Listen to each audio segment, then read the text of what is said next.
Сабақтар басталуда. Мен сағатына 10 центігін төлеймін. 1956 жылдың бағытымен салыстырғаннан өзінде төленетін ақшаның көлемі күлкілі еді. Біз Майк екеуміз оның әкесімен таңертеңгі 8-де кездестік. Осы кезде де оның қолы бос емес еді. Жұмысқа кіріскеніне 1 сағаттай болған екен. Мен өзі қарапайым әрі кішкентай, бірақ таза үйге таянғанымда оның жанынан құрылыс бастығы мінген машина орнынан қозғалып бара жатты. Майк мені есік алдынан күтіп алды. Әкем телефон арқылы сөйлесіп жатыр, бізге үйге сыртындағы басқышта күте тұруымызды айтты, деді ол, маған есікті ашып жатып. Мен табалдырықтан аттап, бұл ескі үйдің сықырлауық еденіне аяқ бастым. Кіре берісте арзан бағалы төсеніш жатты. Өзі таза, бірақ жана емес. Ескі жұмсақ жиһаздарға толы бөлмеге ендім. Диванда менің шешемнен бір шама үлкенірек 2 әйел отырды. Оларға қарсы орындықта бір ер адам отырды. Киімдері таза, жас шамасы 45-терге келген. Менің әкемнен 10 жастай үлкен. Біз Майк екеуміз олардың қасынан өтіп бара жатқанымызда бізге күлімсіреп қарады. Бұлар кімдер? Деп сұрадым. Бұл кісілер әкемде жұмыс істейді. Ер адам қойма меңгерушісі, әйелдер ресторандарды басқарады.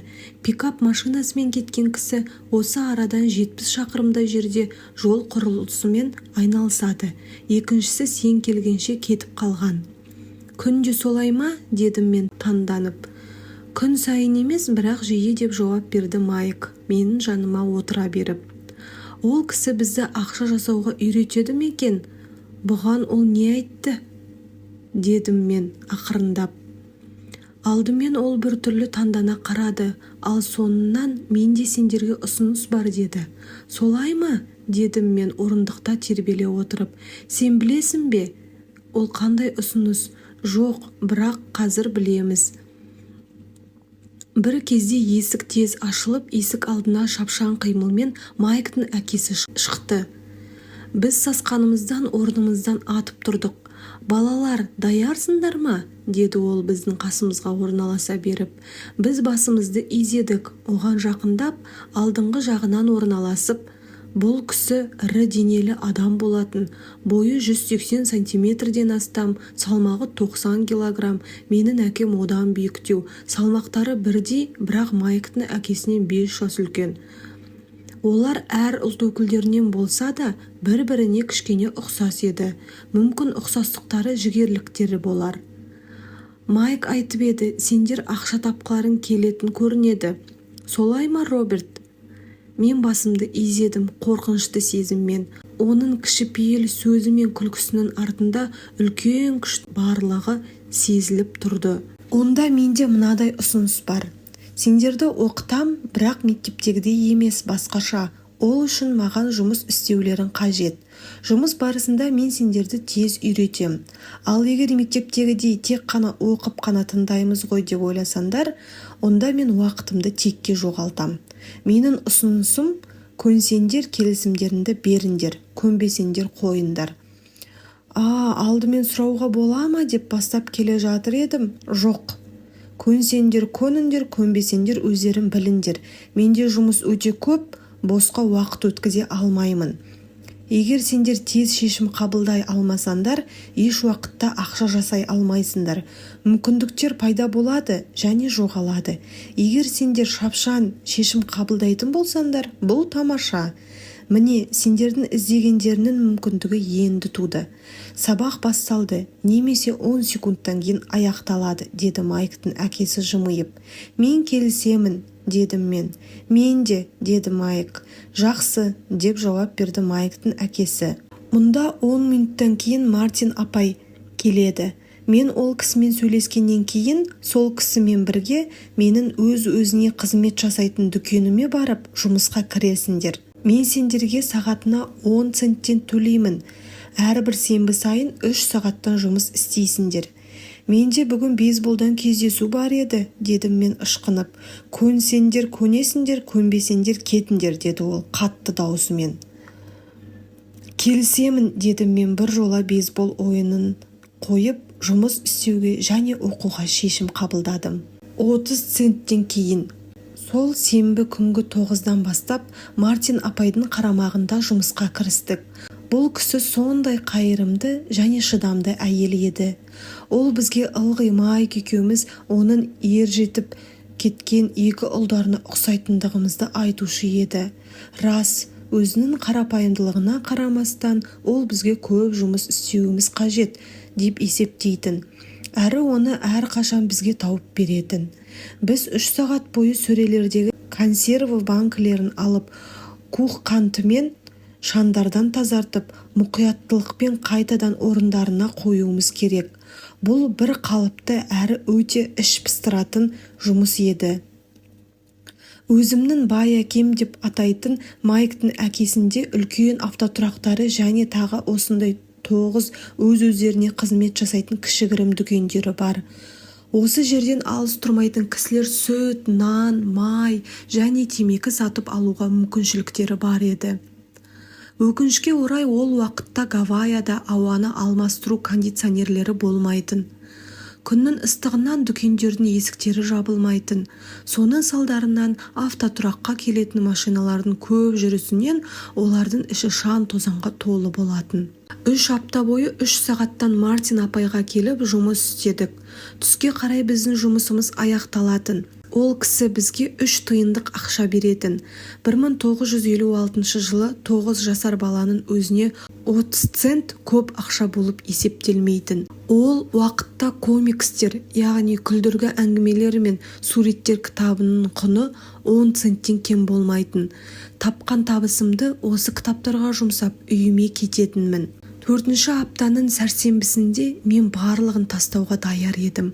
Майктың әкесінен ақшаны қалай жасау керектігін үйренуге жұмысқа кіріп едім. Енді сағатына 10 цент үшін құлға айналдым. Оның есесіне бірінші кездесуден соң Майктың әкесін көргенім жоқ. Мен кетемін, дедім Майкке түскі үзіліс кезінде. Мектептегі түскі ас өте нашар еді. Оқу іш пыстырды. Оның сыртында мен сүйікті сенбі күнінен айрылдым. Әсіресе мені назарландырған осы 30 цент болды. Майк күлді. Неге күлесің, дедім мен ашуланып. Әкем айтып еді осылай болады деп. Сен кетуге даяр болғанда кездесуге келсін деді. Не? Дедім мен назалы түрде. Сонда ол осының бәрі мені мезі қылғанша күткен бе? Жалпы солай, я, деп жауап берді Майк. Менің әкем басқа кісілерден емес, ол сенің әкең сияқты оқытпайды. Сенің әке шешен көп сөйлейді, ал менің әкем үндемейді, немесе аз сөйлеуді қалайды. Сенбіге дейін күте тұр. Сенің күтуге даяр екеніңді оған айтайын. Сонда мұның барлығы әдейі істелінген дегің келеді ме? Әдейі емес, бірақ осыған ұқсас бірдеңе. Сенбі күні әкем бәрін түсіндіреді. Сенбідегі кезек. Мен онымен әңгімеге даяр едім. Менің өз әкем де қатты ренжулі еді. Өзім кедей деп есептейтін туған әкем бай әке бала еңбегі туралы заңды бұзған, оны сотқа беру керек деп есептейді. Ол маған атқарған еңбегіне сай сағатына 25 центтен кем емес жалақынды талап ет деп кеңес берді. Егер де ол жалақынды көтермесе, онда сен жұмыстан жедел кетуің керек, деді әкем. Мұның сорлы жұмыстың саған қажеті қанша, деді ашулы түрде. Сенбі күнгі таңғы 8-де менің алдымнан Майк үйінің сықырлауық есігі тағы ашылды. Мен есіктен кіргенде Майктың әкесі отыр және кезекті күт, деді. Ол бұрылды да кішкене жұмыс бөлмесіне кіріп кетті. Мен жан-жағыма қарадым, Майк маңайда жоқ еді. Мен ақырын ғана осыдан 4 апта бұрын кездескен екі әйелдің жанына отырдым. Олар күлімсіреп орындарынан қозғалып маған орын босатты. 45 минут уақыт өтті. Мен мазасыздана бастадым. Ол екі әйелді қабылдап жібергеннен кейін тағы жарты сағат өтті. Олардан кейін тағы бір қартандау адам келді. 20 минуттай болып ол да кетті. Үй бос қалды. Гавайяның осындай бір тамаша күнінде өзі саран әрі балалары еңбегін қанаушының қапа бөлмесінде қабылдануын күтіп отырдым. Мен оның кабинетінде қалай жүргенін, телефонмен сөйлескенін бәрін естіп отырдым. Алайда мені есіне алар емес. Мен тұрып кетуге даяр едім, дегенмен әлі де болса орнымда отырдым. Бір уақытта тағы да 15 минут өткеннен кейін тура сағат 9-да кабинетінен үндемей шығып, маған қолымен ишарат етті. Менің байқағаным, сен егер жалақыны көтермесе, жұмысты тастайсың ғой, деді бай әкем айналмалы орындығының үстінде ырғала отырып. Сіз шарттағы өз келісіміңізді орындамадыңыз ғой, деп айтып салдым. Жыларман болып, 9 жасар балаға үлкен адаммен айтысу шындығында өте қиын. Егер де мен сізге жұмыс істесем, мені оқытамын деп айтып едіңіз ғой. Мен сізге жұмыс істедім. Мен көп жұмыс атқардым. Сізге жұмыс істеу үшін бейсболдан бас тарттым. Сіз мені ештеңеге де үйреткен жоқсыз. Сіз алдаушысыз. Қалада барлығы да сізді солай атайды. Сіз тек қана ақшаны ойлайсыз, ал сізге жұмыс істеп жүргендер туралы ойламайсыз. Мені көп күтуге мәжбүр еттіңіз және мені сыйламайсыз. Мен кішкентай баламын, бірақ маған дұрыс қарауға құқығым бар. Көз қарасы өткір еді. Жаман емес, деп жауап берді ол. Бір айға жетпей менің көп жұмыскерлерім сияқты сөйлесуге үйреніп қалыпсың. Не? Дедім мен таңданып. Мен оның не айтқанын түсінбей, одан әрі шағымдануымды жалғастыра бердім. Мен сізді шарттағы өз уәдеңізді орындап оқытады ғой деп ойладым. Соның есесіне енді мені қинағыңыз келеді ме? Бұл қатыгездік. Дегенмен мен сені оқытудамын ғой, деді бай әкем баяу үнмен. Неменеге сіз үйреттіңіз? Ештеңеге, деді назаланып. Мен сізге тегін дерлік жұмыс істеуге келгеннен бері сіз менімен бір ретте сөйлескен жоқсыз. Сағатына 10 цент. Маған сіз туралы тиісті орынға хабарлауым керек еді. Айтпақшы, біздің елде бала еңбегі туралы заң бар. Сондай-ақ мені әкем мемлекетке қызмет етеді. Охо, деп үн қатты бай әкем. Енді сен менің бұрынғы көп жұмыскерлерім сияқты сөйлейтін болдың. Оларды мен жұмыстан босаттым, немесе өздері кетті. Енді сіз не айтқыңыз келеді маған, деп жалғастырдым мен. Мен кішкентай балаға арықтау өте батырланып кеттім. Сіз мені алдадыңыз. Мен сізге жұмыс істедім. Сіз сөзіңізде тұрмадыңыз. Сіз мені түкке үйреткен жоқсыз. Ал сені еш нәрсеге оқытпағанымды қайдан білдің, деді бай әке шімірікпестен қызықтай қарап. Сіз менімен бірде-бір рет сөйлескен жоқсыз. Мен 3 апта жұмыс істедім, ал сіз ештеңеге үйреткен жоқсыз, дедім мен бұртиып. Ал оқытқанда міндетті түрде сөйлеу немесе нотация оқу керек пе, деп сұрады бай әке. Әрине, дедім мен. Осылай сені тек қана мектепте оқытады, деп жауап берді ол күлімсіреп. Бірақ өмір олай оқытпайды, мен айтар едім. Өмір ең жақсы ұстаз. Өмір сенімен еш уақытта сөйлеспейді, ол сені тек қана соғады. Бірде бір жағынан, бірде екінші жағынан. Әрбір соққы ол өмір. Оян, мен сенің бірдеңені түсінгеніңді қалаймын, дейді өмір. Бұл не айтып отыр, деп сұрадым өзімнен өзім үндемей. Сонда мен өмір мені соққылағанда, ол менімен сөйлесе ме? Енді мен жұмысты тастау керектігіне кәміл сендім. Менімен сөйлесіп отырған адамды Иесуастар ас ауруханасына жіберу керек. Егер сен өмірден оқысан, оның оқытқанын үйренсен, онда сенде барлығы жақсы болады. Оған үйренбесен, ол сені соққылауын жалғастыра береді. Адамдар жайшылықта екеудің біреуін істейді. Өмір соққыларына мойын ұсынып, көндіге немесе ызаланып және қарсылық білдіре бастайды. Бірақ өкінішке орай, олар бастыққа, жұмысқа, әйеліне немесе еріне қарсыласады. Олар соққылаушы осындай нақтылы тұлғалар емес, өмірдің өзі екенін түсінбейді. Мен түкке түсінбедім. Өмір бізді соққылайды, кейбіреулері беріледі, басқалары күреседі. Ал енді кейбіреулері берілген сабақты игеріп, одан әрі қозғалады. Ондайлар өмір соққыларына қуанады. Олар үшін мұндай жағдайлар жаңа бірдеңеге үйрену болып табылады. Қорытынды жасап үлгіре жүреді. Көпшілігі жай беріле салады, ал сен сияқтылар күреседі. Бай әке орнынан тұрып, әлде қашан жөндеуді қажет еткен сықырлауық терезені жапты. Егер сен сабақты игерсең, сауатты, бай және бақытты жігіт боласың. Егер бұлай болмаса, сен ғұмыр бойы өз басындағы қиыншылықтарды жұмыстан, жалақыдан немесе бастықтан көріп кінәлайсың. Сен өмір бойы ақша тапшылығын және бір ғажайып нәрсе шешіп беретіндей сенімде жүресің. Бай әке сені тыңдап отырсың ба дегендей маған қарады. Көздеріміз бір-бірімен кездесті.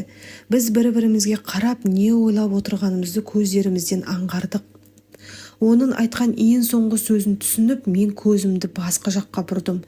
Мен түсіндім, оныкі шындық еді. Мен оны айыпқа бұйырдым. Расында мені оқытқанды қалап едім. Мен күрестім. Бай әке әрі қарай жаластырып, сонымен егер сенде мықты тегеурін болмаса, өмір қысымен бастағанда сен әрқашан беріле бастайсың. Сен осындай адам болсаң, ғұмыр бойы ереже бойынша өмір сүресің. Бәрін дұрыс істейсің, дүниеде болмайтын бір жағдайларды күтіп, өзіңді сақтайсың. Содан кейін дәрменсіз шал болып өмірден өтесің. Сенде көп достар болады. Олар сені тамаша және іскер жігіт болғанын үшін жақсы көреді. Сен өмір бойы ережелер бойынша және қалыптасқан түрде қимыл жасайсың. Алайда нақтылығында сен өмір соққыларына үнемі мойын ұсынумен ғана боласың. Іштей тәуекелге басуға қорқасың. Рас, сен жеңгің келеді, бірақ жеңіліп қалу қорқынышы, жеңіс қуанышынан басым болады.